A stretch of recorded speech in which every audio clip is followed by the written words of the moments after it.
I fixed this yesterday, put some wood up here. Toby was trying to escape. If you can see, the fence is all busted out. This thing likes to tear up everything. Come on, get out of there. Go eat your own. Get. Sorry. Didn't mean to twink you in the head, but that was your fault. All right, move. I gotta set these up here, otherwise they'll just eat out of here the whole time. So I put 1 quart each.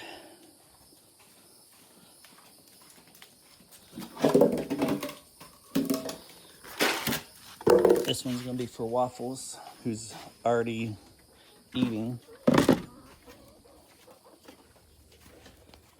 And we got Toby. What are you doing, Toby?